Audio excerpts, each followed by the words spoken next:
Voilà, retour en direct de cette matinée économique ici à Nice où nous avons depuis ce matin partagé, échangé sur de nombreux sujets bien sûr, sur le sujet du confinement, de la relance économique, du modèle à venir, du tourisme. Mais Laurence, nous allons démarrer un nouveau débat, un sujet qui fait beaucoup l'actualité depuis cette rentrée, la 5G stop encore. Pour en parler, nous avons Ludovic Lemont qui est en direct avec nous, le patron d'une des licornes françaises et européennes, c'est Sigfox. Laurent Londex qui représente le groupe Orange, directeur territorial du groupe Orange. Et toujours avec nous, Nicolas Bouzou. Nicolas Bouzou, la 5G, c'est stop ou encore? Est-ce que c'est un... pour quelle raison finalement ce débat suscite autant de passion et clive autant finalement la société française? Alors déjà, pour répondre à la première partie de votre question, mon point de vue, c'est la 5G tout de suite, le plus vite possible. Voilà, j'exposerai dans quelques instants pourquoi. Alors pourquoi est-ce que ça clive la société française? Déjà, le débat sur la 5G, il n'est pas franco-français.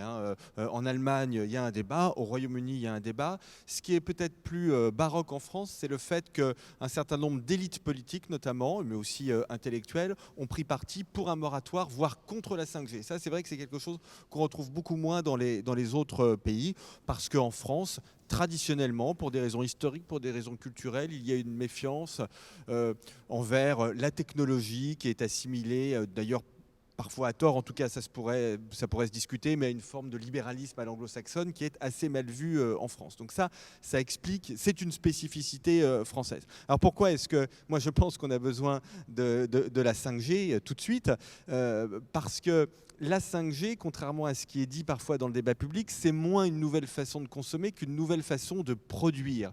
Et si on veut aller beaucoup plus loin dans la santé à distance, si on veut aller beaucoup plus loin dans le domaine, on en a parlé ce matin, de la réindustrialisation.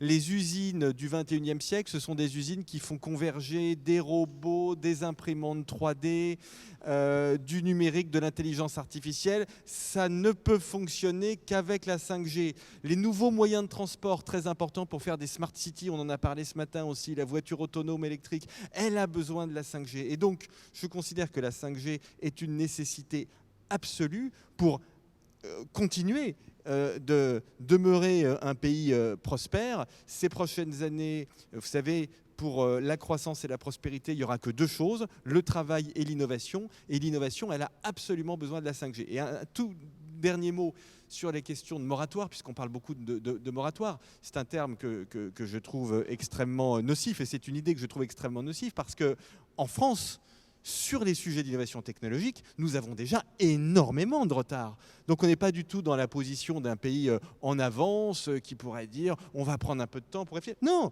nous sommes déjà en retard et notre défi, c'est de commencer à combler ce retard. Et donc la 5G, il faut la faire très vite. À quelques kilomètres d'ici, il y a la principauté de Monaco, par exemple, qui fait des choses très intéressantes, notamment dans le domaine de la santé, qui nous montre comment la 5G peut avoir des usages qui sont concrets, comment ça peut apporter de la croissance, de l'innovation au service des gens. Voilà. Faut regarder ce que font les territoires qui utilisent aujourd'hui la 5G. Nicolas, vous comprenez certains, par exemple, élus qui disent, mais finalement, on parle de la 5G, mais on n'a toujours pas la 3G, la 4G dans certains territoires.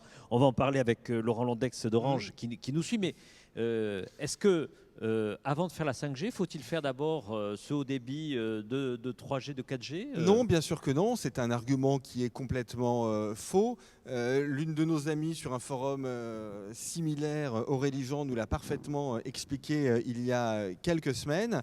La 5G ne doit pas attendre que la fibre soit déployée. La fibre, c'est plus difficile à déployer et c'est plus coûteux que la 5G. Et donc l'idée qui consiste à dire on va mettre en place toutes les anciennes technologies avant de déployer cette technologie qui est très performante et qui finalement est relativement moins coûteuse que des anciennes technologies, comprenez bien que c'est un argument de mauvaise foi qui intellectuellement ne tient pas la route 3 secondes. Nicolas, je crois qu'on doit vous laisser et je vous retrouve tout à l'heure. Et on se retrouve tout à l'heure. Et Laurence va poursuivre. Effectivement. Ludovic et Laurent, bonjour. Vous avez entendu à l'instant Nicolas Bouzou qui disait la 5G tout de suite, tout de suite, tout de suite. Ludovic, est-ce que vous partagez cette envie d'aller très vite ? Non, moi, je suis pas, j'ai pas le même enthousiasme. Donc je pense que la 5G, pour les raisons qui ont été mentionnées, je pense que ce n'est pas tout à fait les bonnes raisons. La 5G, pour moi, elle a un intérêt, c'est un aspect capacitaire. Effectivement, il y a pas mal d'endroits où lorsque beaucoup de personnes veulent accéder à Internet au même endroit, il y a un engorgement avec la 4G. Donc la 5G va créer plus de canaux, donc on aura plus de capacité en termes de nombre de terminales. Je ne crois pas que les agriculteurs vont changer de leur vie avec la 5G. L'hôpital à distance, je pense qu'il vaut mieux mettre la fibre directement dans l'hôpital plutôt qu'à 50 mètres de l'hôpital et puis y mettre derrière la fibre une antenne 5G parce que quelque part les antennes 5G vont être alimentées par de la fibre. Donc en termes de, non pas que je critique la technologie pour elle-même, mais je pense que moins il y a d'éléments dans la chaîne, plus il y a de fiabilité. Donc je pense que quand on opère quelqu'un, il vaut mieux avoir la fibre directement dans la salle d'opération qu'à distance sur une antenne. Et voilà, donc il y a plein de raisons qui sont, à mon avis, pas les bonnes. Donc ça ne veut pas dire qu'il ne faut pas faire la 5G pour autant, mais je pense que les éléments parfois avancés ne sont pas les bons. Et donc après, je ne rentrerai pas dans la polémique du marketing, le fait qu'il faut créer une 4, une 5 après la 4 et qu'il faille entretenir une consommation parce que changement de terminal, etc. C'est malheureusement une partie du quotidien d'économie, mais je pense qu'à un moment donné, aujourd'hui, compte tenu de ce qui se passe à l'extérieur, compte tenu de pas mal de pression sociale, je pense qu'il continue à avancer, passer de 4 à 5, ce n'est pas un problème. Par contre, je pense que ça vaut le coup de modérer un peu les expectatives et d'être réaliste. Et quand on n'a pas mis de la salle à 4 ou de la 3 dans les campagnes, pourquoi pas, c'est aussi pour des raisons économiques. Et je pense que, est-ce que la 5G va permettre de résoudre des équations économiques, ce qui fait qu'il n'y aura plus une seule zone blanche en 5G? Je demande à voir. Et j'aimerais bien que ceux qui annoncent ça se committent et se fassent des vrais paris là-dessus. Et dernier point, quand j'entends la voiture autonome a besoin de la 5G, je pense que si c'est le cas, on aura des problèmes quand on sortira des villes. Merci Ludovic. Alors pour le coup, on va demander à Laurent Londex. Ludovic est un petit peu moins pressé que Nicolas Bouzou, si je peux dire ça comme ça. La 5G, pour Orange, c'est vite, vite, vite, et c'est avec quels applicatifs prioritaires? Oui, bonjour. La 5G, c'est effectivement pour bientôt. Alors, il faut voir qu'on a une nouvelle génération de réseaux mobiles tous les 10 ans. On a commencé le GSM en 91, et tous les 10 ans, on a une nouvelle génération de réseaux mobiles. Pourquoi? Parce que ça correspond effectivement à l'évolution des usages, des besoins, et puis qu'on est en mesure de fournir effectivement des réseaux de plus en plus performants. On a parlé de la couverture mobile de la 4G. Aujourd'hui, on couvre les Alpes-Maritimes à plus de 99,5% de la population est couverte en 4G. Il y a encore quelques zones blanches. On travaille, ça a été le New Deal, le plan du New Deal du gouvernement. On travaille avec le département, avec la métropole, à résorber. Et donc, très récemment encore, on a installé une antenne 4G à la Gare de l'Ascq pour couvrir toute cette vallée des merveilles. Donc, on continue à déployer la 4G, mais c'est la fin, je dirais, du déploiement massif de la 4G. 2010-2020, on arrive au bout. 2020-2030, ça va être effectivement la décennie de la 5G. Et pourquoi, en fait? Parce que les usages, effectivement, de la 4G augmentent. Le streaming vidéo, le télétravail. On a grosso modo entre 40 et 50% d'augmentation du trafic chaque année sur les réseaux mobiles. Donc, pour faire face à cette augmentation, on n'a pas d'autre solution que de mettre en place un nouveau réseau. Donc, le réseau 4G n'est pas encore saturé, mais on anticipe des saturations possibles. Et donc, on va venir, dans un premier temps, déployer la 5G sur, je dirais, les zones les plus denses, là où il y a le plus d'usage, effectivement, de la 5G. Donc, le premier objectif de la 5G, c'est grâce à ses performances, avec ses débits rendus possibles, on est au-dessus du gigabit par seconde avec le réseau 5G. On va venir donc renforcer le réseau 4G. Et puis dans un deuxième temps, je dirais une fois que tous les opérateurs auront mis à niveau leur cœur de réseau 5G, on va profiter réellement des révolutions technologiques apportées par la 5G. À savoir, je peux en citer deux principales. Un temps de latence, c'est-à-dire un temps de réponse très bas. Là où on était à quelques dizaines de millisecondes pour un réseau 4G, on va être à moins de 10, 4-5 millisecondes, des réseaux effectivement très réactifs qui vont ouvrir de nouvelles possibilités, de nouveaux usages. Et puis la capacité d'accommoder des centaines et des milliers d'objets sur une même antenne, hein, avec une technologie effectivement qui va permettre de connecter énormément d'objets et donc d'ouvrir de nouveaux usages en matière en particulier d'Internet des objets. Est-ce que vous êtes d'accord avec Ludovic Lemoine quand il dit l'agriculteur et la 5G, je ne vois pas vraiment ce que ça va lui apporter. C'est vrai qu'on parle de l'agriculture hein, comme l'un des applicatifs de la 5G. Est-ce que finalement on n'essaye pas de mettre la 5G un petit peu partout pour la justifier? Est-ce qu'effectivement il ne faut peut-être pas choisir des secteurs pour lesquels elle est effectivement beaucoup plus rapide et plus en temps réel? Alors, très clairement, hein, il y a plusieurs réseaux d'Internet des objets aujourd'hui. Il y a le réseau effectivement exploité par Sigfox, on a notre réseau LoRa. Il y a différents types de réseaux qui peuvent accommoder l'Internet des objets aujourd'hui. Il y en a qui ont besoin de bas débit, je dirais, de transmettre quelques octets et qui ont besoin également de très faible consommation énergétique et capables de transmettre quelques octets sur des dizaines ou des centaines de kilomètres. Ça ne va pas être forcément la 5G qui va remplacer ces usages-là. La 5G va venir effectivement connecter les objets qui ont besoin de débit plus important. Hein. Quand on parle de vidéosurveillance de caméras, par exemple, 5G, qui ont besoin de traiter des images, il va y avoir de plus en plus d'intelligence embarquée, de faire de la levée de doute ou autre. Là, on va devoir connecter ces caméras en 5G, évidemment.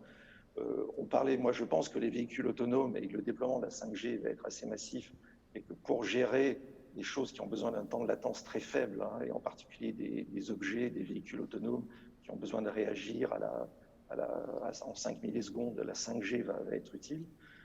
Quand on fait des opérations à distance, parce qu'on a un spécialiste qui est à un endroit et un malade qui est à un autre endroit, le fait de pouvoir intervenir avec des robots médicaux et un médecin à distance, il faut là des temps de latence également très faibles.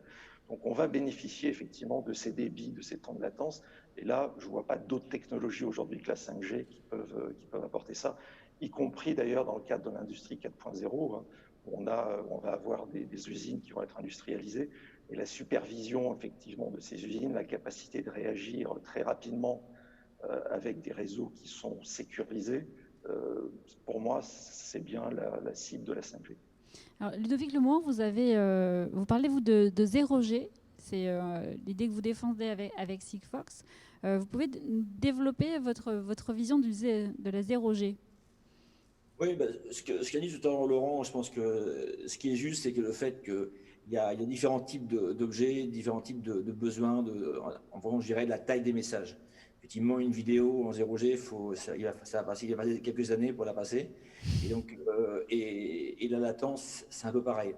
Mais il y a un enjeu dont on parle beaucoup, qui est très galvaudé, qui s'appelle l'Internet des objets, l'IoT. Internet des objets, c'est un mot qui est un peu à la mode, un peu moins que IA, un peu moins que peut-être que blockchain ou autre, fintech, etc. Mais il y a une révolution qui est en marche, et c'est plus ou moins lié à l'industrie 4.0, et qui consiste, et dans la Smart City, ça aura son impact aussi, qui consiste à collecter des nouvelles data. J'appelle ça, moi, des données industrielles ou des données physiques. C'est des données qui ne sont pas issues du cerveau d'être humain, mais qui sont issues de capteurs qui sont déployés dans les usines, dans les villes, dans les champs, partout. Et ces données-là, ils viennent de capteurs. Et ce qui va devenir intéressant, et qui va pour moi constituer le pétrole des années à venir, ça va être la capacité d'identifier ces données et de leur attribuer une valeur, c'est-à-dire faire travailler des experts, et typiquement dans la ville, par exemple intelligente. Je ne vois pas encore de grand succès aujourd'hui de masse, parce que qui a calculé la valeur d'un niveau d'ordure dans une poubelle, ou le prix d'une place de parking, enfin d'un détecteur de place de parking, etc., savoir si une place est libre ou pas. Tout ce qu'on veut essayer de faire dans la Smart City, il faudrait d'abord, avant de commencer à faire un capteur, avant de déployer un réseau ou quoi que ce soit, c'est de se poser la question, qu'est-ce que je veux récolter et quelle est sa valeur? À quoi ça va me correspondre en gain, en gain de productivité, en CO2, en confort pour mes citoyens, etc. Et quand on a fait cet exercice-là, après on se pose la question de savoir, cette donnée-là, elle vaut 10 par exemple. Est-ce qu'il existe une technologie qui va me collecter cette donnée-là à moins de 10? Parce que si ça me coûte plus de 10 pour la collecter, c'est pas la peine, je vais perdre de l'argent tous les jours. Et je pense que aujourd'hui, on n'est pas dans une économie où on peut se permettre de perdre de l'argent tous les jours dans une ville ou dans une industrie. Et c'est ça le sujet. Donc la 0G, la proposition de valeur de la 0G, c'est de dire, lorsque les contraintes liées à la valeur de l'objet sont très difficiles, c'est-à-dire qu'on parle de gagner quelques euros par an. Bah là, il faut une technologie hyper performante pour être capable de collecter cette donnée-là à moins de quelques euros par an. Et on s'en fout de la techno, en fait. Le sujet, c'est pas 5G versus 0G versus ce qu'on veut. C'est quelle est ma solution qui va me permettre de déployer une solution économiquement viable, effectivement sécure et durable, etc. Et je pense qu'aujourd'hui, malheureusement, on mélange tout. On mange de la technologie, on mélange plein, on fait une espèce de sauce avec tout ça. Et ce qui fait que les gens ne savent plus trop décider et se retrouvent parfois dans des raisons qui ne sont pas les bonnes. Quoi. Quand on parle moi, je serais chirurgien, je préfère avoir la fibre optique qui arrive dans ma salle d'opération plutôt que dépendre d'une antenne qui a 50 mètres de moi, qui a aussi une fibre optique et qui peut tomber en panne. Et on sait très bien dans ces systèmes critiques, qui est une opération en temps réel d'un être humain, toute la fiabilité devient un élément critique. À la sortie, si on raisonnait économiquement et en se disant, voilà, quelles sont les données que j'ai besoin d'acquérir, parce que j'en ai besoin pour améliorer mes process, pour développer des nouveaux services, etc., dans une ville, pour améliorer l'environnement, améliorer la qualité de mes citoyens. Quand j'ai fait ce calcul-là, à ce moment-là, je peux choisir quelle techno je vais prendre. Et ce sera 0, 5, peut-être d'autres technos verront le jour demain. Mais l'enjeu, c'est vraiment avant tout raisonner efficacité économique et aussi environnementale. Laurent Londex, efficacité économique et objectif environnemental. C'est plutôt une bonne addition? Oui, efficacité économique, c'est clair. Hein, je parlais de la capacité, effectivement, de la 5G à traiter des nouveaux usages. Ça répond aussi aux besoins, comme je le disais tout à l'heure, hein, du télétravail, mais aussi de tout ce qui est loisirs. Hein. Enfin, j'ai oublié de le mentionner, je voulais revenir là-dessus quelques secondes. Aujourd'hui, il y a de plus en plus, la consommation des médias se fait de plus en plus sur mobile, vous le savez. Le vidéo, enfin tout ce qui est streaming vidéo est de plus en plus important. Les gamers sont de plus en plus en ligne sur leur smartphone, donc tout ce et la 5G va clairement correspondre à ça. Donc ça répond aux enjeux économiques des acteurs des médias, des acteurs des jeux vidéo. Les enjeux économiques pour nous, il faut voir que la 5G, donc c'est une technologie qui est multifacette. Elle permet effectivement d'apporter du très haut débit à ceux qui en ont besoin. Elle permet aussi de consommer moins que la 4G et la 3G. Donc elle a une performance énergétique bien supérieure. Et c'est une technologie qui a la particularité de pouvoir effectivement, avec des nouvelles antennes, de pouvoir cibler effectivement l'objet avec lequel elle communique de manière à diminuer la consommation énergétique. Elle permet également d'adapter à la bande passante, à l'usage. Donc, c'est des choses dont on rêvait il y a 10 ans qui sont rendues possibles par la 5G. C'est-à-dire qu'on partage la bande passante en fonction du besoin. Donc, on peut donner une très petite bande passante à un objet et de pouvoir en accommoder effectivement des centaines et des milliers sur une même antenne. C'est une antenne qui, lorsqu'elle n'est pas sollicitée la nuit parce qu'il n'y a pas de trafic ou autre, va se mettre en veille et va consommer beaucoup moins qu'une antenne 4G. Donc, c'est une technologie qui prend en compte ces enjeux énergétiques et clairement, après, c'est une nouvelle génération qui va être capable d'apporter des réponses à la fois à des usages bas débit et des usages très haut débit. Deux questions. Nicolas Bouzou, tout à l'heure, évoquait le cas de Monaco, qui n'est pas très loin de Nice et qui a déjà développé la 5G depuis un an avec des réalisations concrètes dans la ville. Est-ce que finalement, il ne faut pas s'en inspirer parce qu'on a un exemple à côté avec un environnement qui est quand même le même. Donc, on peut, je ne dis pas forcément faire du copier-coller, mais en tout cas, au moins s'inspirer de ce qui est fait dans un environnement à peu près identique. Et une autre question, sur les moratoires qui sont déposés par certains maires de ville, est-ce que ce n'est pas aussi le danger? Est-ce que ce ne serait pas que la France prenne du retard? Nicolas Bouzou l'a dit tout au long de la matinée, sur certaines technologies, on est déjà en retard et on ne rattrapera pas le retard. Est-ce que finalement, il ne faut pas y aller et puis voir ce qui va se passer et le moratoire être un risque de manque de compétitivité? Non, c'est certain. Hein. On voit que la France n'est pas le premier pays à développer la 5G en Europe. Hein. Il y a plusieurs pays, dont les pays scandinaves, hein, qui sont plutôt prudents en principe quand ils adoptent une nouvelle technologie. Et aujourd'hui, en Scandinavie, il y a effectivement la 5G qui se déploie déjà. Elle est effectivement à nos portes à Monaco et je reviendrai effectivement sur ça. Et donc, pour nous, il est évident qu'il y a un enjeu de calendrier et on est déjà, je dirais, presque en retard par rapport à certains pays. tous les opérateurs sont dans les starting blocks. On attendait effectivement l'octroi des fréquences qui vient d'avoir lieu là, il y a quelques semaines passées. On est tous dans les starting blocks pour démarrer. Et c'est un enjeu effectivement pour soutenir, je parlais de l'industrie 4.0, je ne prononcerai pas sur l'agriculture, je pense que c'est encore embryonnaire, je dirais, l'usage de la 4G ou de la 5G dans le monde agricole. Mais c'est évident qu'on ne peut pas se permettre d'attendre beaucoup plus.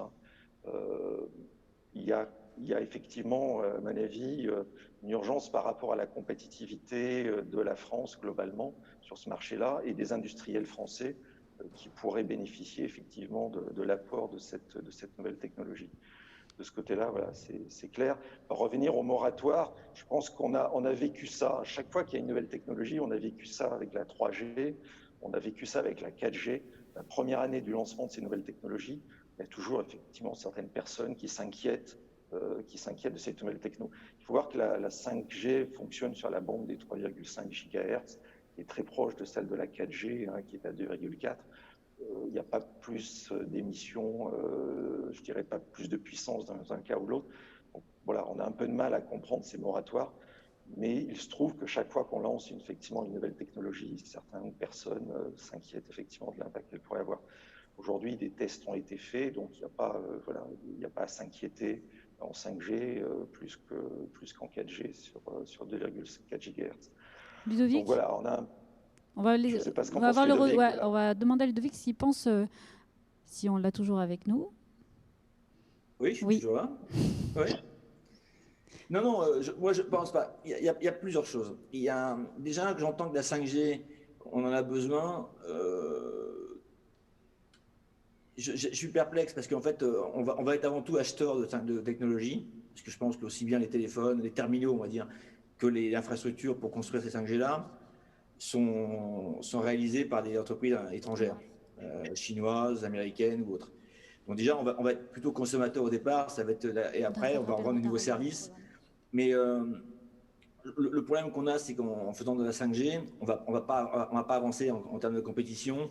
Je pense qu'on verra ce que seront les applications industrielles de la 5G et autres, mais je dirais pour être utilisateur de technologie, on n'est pas spécialement obligé de la déployer, on peut la tester ailleurs, on l'aura chez nous. Ça, c'est pas un sujet, et je pense pas que la France ait à gagner énormément dans la 5G, parce que je pense qu'on est malheureusement très très loin en termes de capacité d'investissement dans ce domaine-là, et que les brevets sont, à mon avis, la part des brevets 5G sur l'ensemble, je ne sais pas quelle est la part des brevets européens, mais je pense qu'ils sont inférieurs aux brevets chinois ou américains. Donc côté économie, je ne suis pas certain que ce soit quelque chose qui va nous rapporter. Et tactiquement, quand je défends la 0G, je défends la donnée industrielle. Parce que, encore une fois, j'insiste, c'est compliqué parce qu'en 1980, qui aurait imaginé que des boîtes valeraient des milliards, des centaines de milliards, voire des milliers de milliards aujourd'hui en se basant sur la donnée individuelle et toutes ces exploitations.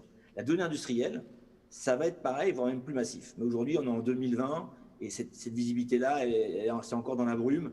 On ne voit pas très bien ce que ça va donner. Mais par contre, si en France, parce que la 0G, on s'y mettait à y croire avant les autres, parce que c'est un domaine qui est à notre portée en termes d'investissement. On ne parle pas de milliards, on parle plutôt en millions, dizaines de millions, donc l'ordre de grandeur est plutôt à notre portée. Et là, il y a énormément de choses à faire. Ce qui s'est passé dans le monde des plateformes, les Uber, les Booking.com et consorts, ils sont venus des US, basés sur Internet, sur le mobile aussi, parce que je pense qu'il n'y aurait pas un mobile pour prendre Uber, c'est compliqué. Dans l'Internet des objets, ce qu'on appelle la donnée industrielle, il y a les mêmes plateformes qui vont arriver. Et penser plateforme industrielle basée sur la donnée, basée sur les économiques de la donnée, là, il y a un vrai enjeu à faire. Et je pense que la 0G, et c'est aussi mon point, est un vrai sujet et quelque chose qui va permettre de résoudre énormément de contraintes. Quand on doit traquer une palette pour $1 ou $2 par an pendant 6 ans, avec une garantie de service, je ne pense pas qu'il y a autre chose que la 0G qui puisse le faire. Et ce marché-là, ce sont des milliards de palettes, c'est des milliards de paquets qui transitent de part et d'autre dans le monde chaque année. Le Uber de la palette est à inventer. Et ce qui sera américain, chinois ou français ou européen, là, il y a un vrai sujet. Et des Uber comme ça, à des plateformes de ce type-là, il y en a plein à faire. Donc, c'est à notre portée. Et demain, on sera les premiers à pleurer parce que les vendeurs de palettes ou toutes les personnes impliquées dans le delivery, dans la supply chain logistique, en France seront été cannibalisés par des acteurs américains ou chinois. Et c'est de là qu'est l'enjeu à venir.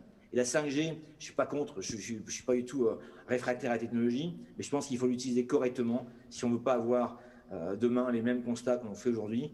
Et on se dit, ouais, on est en retard sur la technologie. Regardons là où on peut faire des choses et regardons peut-être à l'instar d'Achille et son talon. Quoi. Il y a un talon d'Achille à chaque chose. Et nous, aujourd'hui, on ne cherche pas les fissures, on essaie à copier avec du retard, moins de moyens, ceux qui ont déjà initié des mouvements massifs. Il est là mon point. Donc 5G versus 0G, pour moi, c'est l'enjeu, c'est quelle stratégie, où sont les enjeux économiques de demain, dans les prochaines révolutions qui sont atteignables et pas des endroits où on pourra ne pas exister, on restera des nains avec des pièces jaunes, parce qu'en face de nous, ça se joue avec des avances colossales et des moyens colossaux au regard de ce que nous, on peut mettre. Est-ce que nous parlerons justement du rôle de la tech dans cette période de crise, dans cette période de confinement et dans le rôle qu'elle peut jouer dans la relance économique.